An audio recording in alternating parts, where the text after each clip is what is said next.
Welcome, welcome, welcome. This is a different video on a parallel channel. If all you've seen is my Gwent stuff, you know that Gwent is not in the best state it's ever been.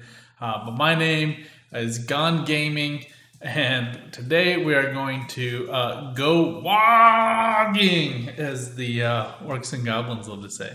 I want to give you a top 5 with an extra kicker ideas, what you want to do when you first start playing this game. So first and foremost, come to the campaigns, start a new campaign, and I do recommend starting with Eye of the Vortex.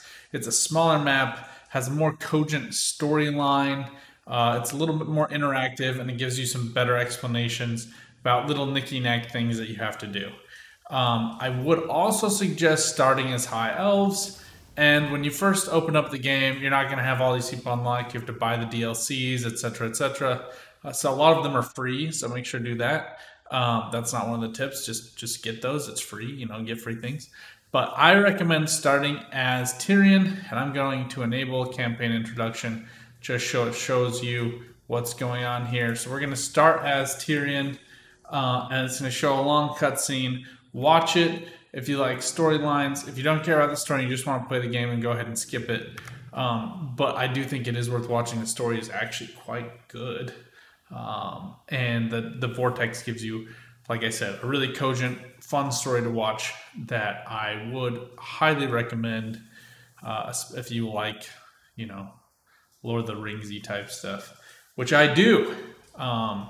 So now you have this, you just watch some of the videos from Warhammer 1 to get a sense of where they're taking the story with Warhammer 2. You can just go on YouTube and watch all the cutscenes combined. That works out for you. But basically, all you need to know here is this is a new storyline. There's a vortex. The elves are trying to protect the vortex because it channels all of the chaos energy in the world into that vortex and keeps all of the chaos demons at bay. The Druki, or Dark Elves, want to try to harness that chaos energy for themselves to destroy all of their hooty-tooty, high society, snooty, high elf friends and rule the galaxy, as it were. Now, this guy is going to tell you a whole lot of stuff. My first tip, ignore most of what he says in all of your campaigns, especially when it comes to describing your surroundings. He is just going to try to put seeds in your mind to hate everyone, and you don't need to hate everyone. So that's my first piece of advice is play as the intro leader for each of the factions. I would start with High Elves, and you'll see them. Whoever the intro leader is always the first one in each of the groups. So here it's Tyrion. I do recommend starting as Elves and starting as Tyrion. This is then going to give you the key layout, WASD. Obviously moves the camera. Move that camera, it's worth it. And then just, again, watch the intro that he gives you every time, but you can kind of ignore it. And if you're watching this, you can see how you can move around, look at all of your places, and you can kind of just skip over everything he's saying. But basically, he's just trying to tell you how to move with WASD. This is your main city. It's going to share your flag. Your armies have a flag. And you can click on your armies and move them into attack. Now, I personally really like the actual battles. It's going to force you to do a real battle here. If you hate battles, you can go ahead and auto-calculate most of them. I just would recommend, if it's like a really pivotal battle, it's often worth doing yourself. And so it probably makes sense to hurry and play the battle all on your own the first time, just so you can get a sense for the troops. And everything has a counter to everything in this game. And I like to think of this, if you ever played Rome Total War or Shogun Total War or Three Kingdoms, any of those, and you like the game style, look, it's a lot of fun. It's very similar here. The one big difference is this kind of combines all of those games with, I think, Heroes of Might and Magic a little bit, where you have a hero. It's a little bit like Heroes Might and Magic 4 and 5, where you can actually control the heroes. This is going to make you move over your troops. You can select them. We can move around. It's making me move directly over the points. So, and then it tries to mimic real life-ish battles, except for the fact that you can see everything from an eagle's eye view. But otherwise, just trying to get through all these checkpoints here. Time has come to advance. So you want to select your troops. You select your main leader, and the leaders are very, very strong. They have a ton of hit points. They do a lot of damage. Some of them have spells. I do recommend starting out as Tyrion also because he is just a warlord. He has a sword. He has really good balanced stats. And you don't have to worry about doing spells. Spells can be a little bit complicated. And we'll do that in a second film where we'll cover a different faction and cover spells and how they work, winds of magic, what those are. But long story short, for the elves and for Tyrion, don't worry about it. Just get him into battle. Anyway, you can hold spacebar to see where they're moving. Again, just read through all of these. These can be really helpful battle hints. And I'll do a separate video. Battle is a little bit more complicated than the regular campaign. We're just kind of moving to campaign stage right now. And this is forcing us to go ahead and move forward. Patiently moving. Typically, I will say in the top right here, you're actually going to have an option to speed up the time. I always like to speed up the beginning of the battle and the end of the battle. Once you have everything in position, go ahead and just speed it up, save yourself some time. But here we're trying to crest this hill to find out exactly where the enemy is. Because you are doing a tutorial, you can be a little bit more reckless here. I'll also say, you know, you're concerned about keeping these troops. These are all basically the lowest, weakest troops that you can recruit. So if they all die, you're going to be okay. Now you can move your camera angle. You can zoom in and out. You can change its incline. All kinds of stuff you can do during battle to make it helpful. You can also press tab. It's not really something he shows you here, and he's not letting me do it. But if you press tab, it'll zoom you all the way out to this tactical view, so you can see everything in 2D. It can be helpful. You can also meet that by just zooming in. Now you do want the charge bonus here, so just go ahead and click on each of the enemy units, line them all up. And the charge bonus is just like a little bit of extra damage that you do when charging. Shielded spear units, which all of these are, mine and his, also have a charge defense. So I could have just like pressed the defense and done that. Here you can see the flaming sword that Tyrion uses. Does some nasty damage. We're just like kicking butt here. Or was it taking names and kicking butt? They will though, the heroes, even though you tell them to fight each other, if they start to like touch into units, they'll start to attack them. And you can see here, it's not even really a close contest. I'm still at like 90% health. My unit, my leader Tyrion is kicking butt. But also, he just killed like 7 of those spearmen. Didn't even really have to try hard. Our troops are pursuing, and we also see on the horizon a bunch of enemy reinforcements. Oh no! What are we ever going to do? Typically, this won't happen in battles.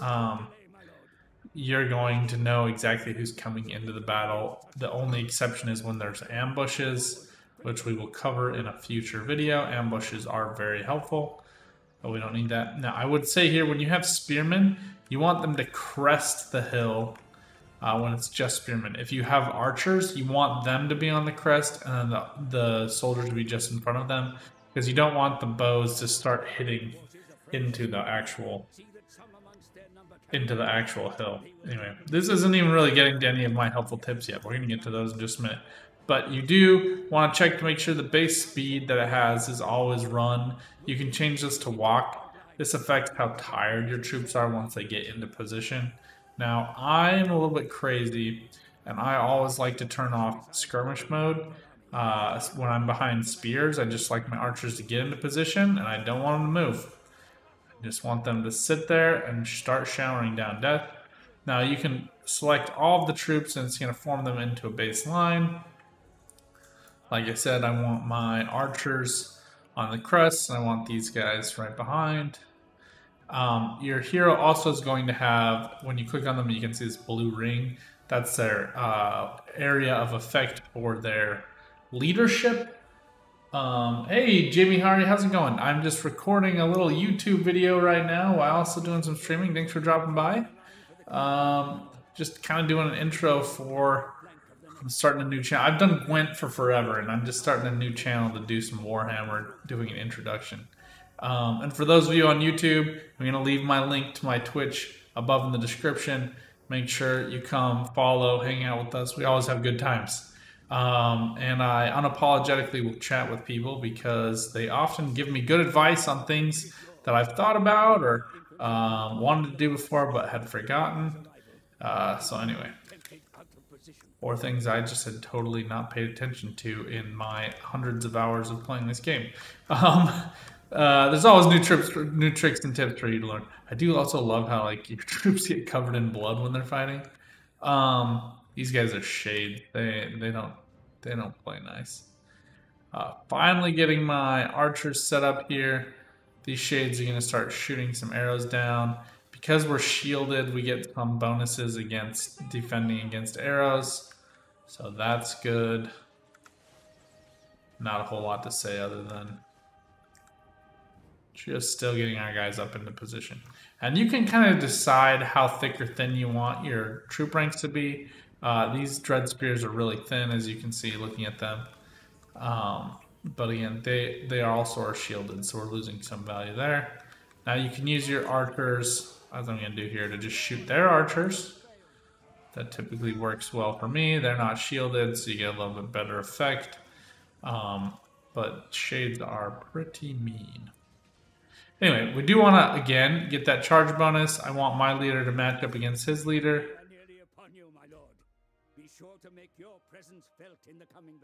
And you can change it down to slow-mo, which is what this is doing right now. That is another one of the speeds.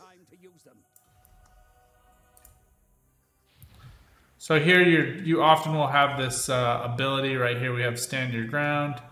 Just going to get some busy work done here. And then I like to meet them all head on, especially when I outnumber them. These spears are trying to like end run me a little bit here.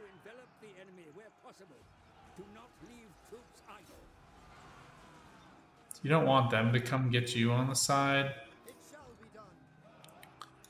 But since it's the intro game, I'm not going to really worry about this all that much. You're gonna win. Don't worry about it. Oh, things look so dire. How will we ever survive? Just trying to pepper these guys with arrows to get them to back down. So you'll notice also little bars. The green is your health, or how many units and what health each unit has. So each individual unit has their own health. You can't see those here, but that is how the game is calculated. And then it just is showing kind of the amalgamated value of health for all of the units inside of that troop. You do also want to pay attention here to the gray bar. That is the leadership. So when the gray bar starts to recede, that means the unit is starting to break. They are starting to worry about their position and lot in life. That tends to go down most when you are enveloped. Well, like I said, you know, we get some reinforcements. As long as you're not stupid, you're going to win this battle. Don't worry about it too much. I like sending one of these guys down here, and then one of them just break off. They do get a massive charge bonus, and when you attack them in the rear, their leadership is just going to plunge. You do want to be careful typically when charging against spears. They do not... they have the matchup against horses. Obviously, spear walls are really effective at countering cavalry.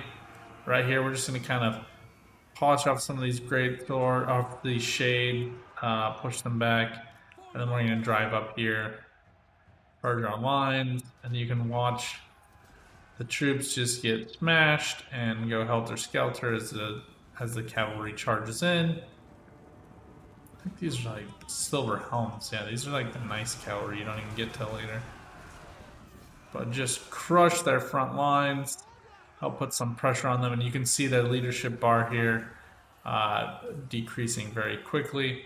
And with cavalry, it's helpful to kind of go back and forth because you do get that charge bonus. They do get tired kind of quickly when that happens, especially as other troops are like rushing towards them. You see massive casualties on their side. Sometimes they get knocked back and still survive, but remember, each individual unit has like a certain amount of health. So when they get knocked down, they lose some health, and you can see them getting polished off here really quickly in the melee combat. Again, horses are best on the charge. Now these guys are in pursuit. You can continue pursuing, hunt them down, kill them dead.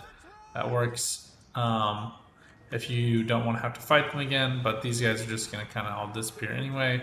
So we're just going to charge in, kill everybody. And then I do like to send my horses after high value units to just kill off as many of them as possible. So here the swords are a good example of that, but you know, we're going to cover more in battle in our next video. That's just kind of the basic introduction, walking you through how that battle works. But we're going to get to our other tips right quick. So now you get 3 options at the bottom. I would recommend looking at how strong your troops are. In the very beginning, you don't have very many buffs. You haven't done much research. So you're going to want to, in my opinion, focus either on experience so that they would get a few buffs, or on forced labor so that you can replenish your troops. That typically works best for me. And you'll notice they immediately refill some of their health from that forced labor pool, and then they're getting back the remainder by the end of this turn in that yellow bar. So that's showing your troops replenishing. That happens when you're garrisoned or when you are in your own territory. All stuff that you're going to learn. Don't worry if you don't know it yet. Just moving into a position that's going to allow us to see this glittering tower. There's an army over there. Cool, cool, cool, cool, cool. Everybody wins. We're all winners. So now you want to start focusing on recruiting troops. I do recommend getting the DLC because you allow it allows you to get rangers, which are a little bit more expensive up front, but the upkeep is less, and they are anti-infantry. The spears are anti-cavalry, but I would really recommend those. And then for me, I like the unarmored archers as the elves. Their upkeep's a little bit less. Which brings us to some of our first recommendations. Number 1, focus down on one foe at a time. We're just going to kind of skip through this. This is forcing us to do all these initial buildings. Cool, cool, cool. Cities within the local province are shown here. Blah, blah, blah, blah, blah. If you've never played Total War before, watch this. This is really helpful. I've played a million Total War games, so this is all fairly straightforward for me. This is, you know, you get these tickets to show you how much growth you have. If you're taxing your province, you can't change the rate of taxation in this game, so it's kind of just a binary tax, don't tax. It's just something to keep aware of. All right. So, and then you're going to be forced here. He doesn't explain. This is driving me nuts. I was like trying to end the turn over and over again. So I'm going to show you a few things here. Number 1, this bar is where you end turn, but it's going to tell you all the things that are like kind of important things that you should do before you typically end your turn that you want to do right away. One of those is start research. That just kind of passively goes on. And obnoxiously, his face is in the way of the only one that you can press. So when you're playing as elves, you want to just press this military advancements, and that's going to let you go. Otherwise, you can press this skip notification, and that's going to let you do it. So kind of an error there in the introduction. Kind of drove me nuts. So here we don't get a choice. We have to attack. It's going to make us fight in person yet again. Oh, hey, Silver Palm, how's it going? But just know that you're not always going to be forced in these battles. You do want to kind of look and see what they have. Like they have 1 archer and they have 1 siege artillery. Artillery is pretty good. Now we can be anywhere. We are on the defense, so I have a couple of thoughts here. Number 1, you always kind of want to be up on a hill. You can hide some troops in the forest, that's fine. But here, actually, because he has siege artillery, I kind of want to be up back over here because if I can be behind this hill here, he can't shoot me directly. He has to work on that a little bit. But this wants me to deploy. This wants you to do the deployment how it wants you to do it. You just have to live with it. So here we're going to deploy the cavalry. Good, they're in the forest. They're hidden. And you're going to see that with the little hidden icon over them. This is the unit's experience. Every time you get one experience, it increases their damage and their armor. So, and it increases it by 1 every time, about 1 for each of those. So, and you can go all the way up to rank 9. So here, see how it's showing, it wants you to put these all behind this hill anyway. So I like to just select all of my infantry, drag them in a line, then select my archers, put them behind, toggle that skirmish mode, and then put my lord so his aura is covering as many units as possible. Good. Everything we've ever wanted. Alright, so we're trying to like force the enemy to come charge on us here. You can see as I zoom up over here, he has these Reaper bolt throwers. Those are those siege. They're kind of like ballistas, so they're good against units. He does have to move these up into position so that he can actually hit me since I'm hiding behind this hill. So just keep that in mind. If they're like onagers or catapults, then he could throw it over you, but otherwise it's not a huge deal. So he's going to try to set these up and start firing down on me. This is the whole reason we hid these cavalry in the forest. They're going to come out and take care of those Reaper bolt throwers. Right now our infantry are just kind of expendable. Now first, I do like to set these control groups, lock these. That's going to allow you to hide behind trees. What? No, it's not going to allow you to hide behind trees. We are hidden still. They don't know where we are. That's where the hidden part is. But this lock group maintains the formation. So if you press P at any time, it's going to pause. You can hold down, right click on your mouse, and move your troops. Here I'm just going to kind of move them so they are facing the enemy straight on as spears. They're just kind of building up a firm wall, and I don't want them to hit me on echelon. Something that Alexander the Great first created was getting spears to attack other spears at angles because of the phalanx and the length of their spears. They could stab over and crush the enemy lines from the side. Caused a lot of problems. So anyway, something to be aware of. As I said before though, we're just going to go full speed here. These Reaper bolt throwers just still can't get to us. They're moving all the way up into position. We're just trying to get his troops into position here. And then when they get close, it no longer gives us our dealio. So we're just going to kind of take this.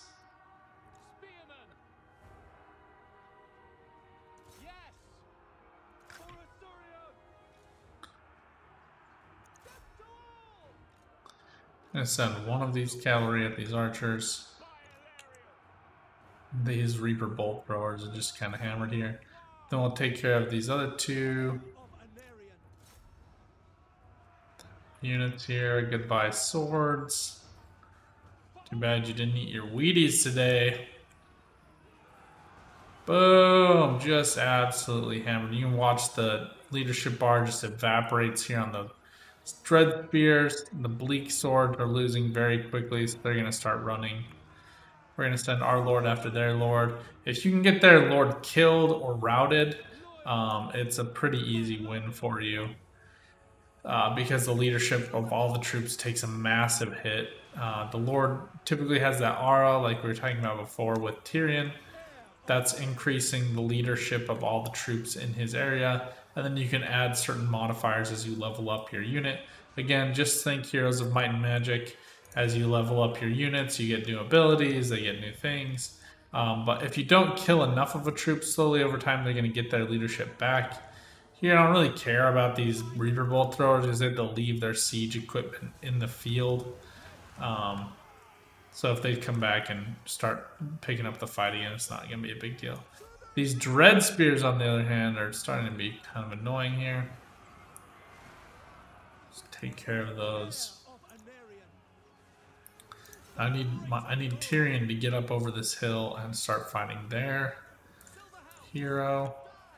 Send our horses at him just so she I think it's a she actually will stop shooting these bows at us. So annoying. But even when you charge with all these cavalry, you can kind of knock them back. You see here, we're still just tickling. You really need a unit that has a lot of special damage. Now again, we'll cover that in a future more advanced battle course. Just note that like heroes are best at killing other heroes. They're also good at killing other infantry. But if you need to kill an enemy hero, you need to send your hero. So here you go. You see we've broken the troops. It's going to tell me victory, and then I have the choice to end the battle whenever I want to. Because I was on the defense, whoever survived is still going to walk away from this battle. So I'm just going to send my horses here to pursue the people I really don't want to have to deal with again. These Reaper Bolt Throwers are good examples of that. Everybody else, just leave them to pursue them off the map. And then I just put this on super fast speed just so they can go, go, go, go, go. For some reason, they no longer feel the need to pursue, even though they're not dead. But, you know, not everybody's a genius.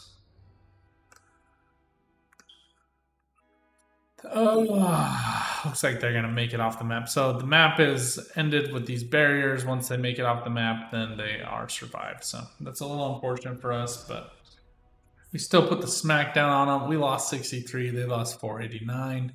And our deployed numbers were pretty similar here. So being on the defense, you always get a few bonuses, and that you get to, sometimes you actually get to see where the enemy is deployed by the time you're deploying.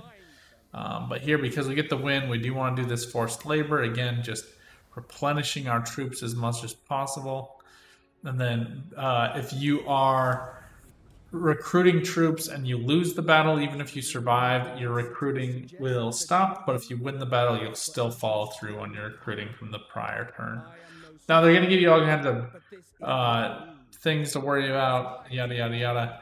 So now we actually get to all my top tips for when you start this game. So this is all just kind of the very beginning, very early stages of the game. We get 2 cool units for being the cool people that we are.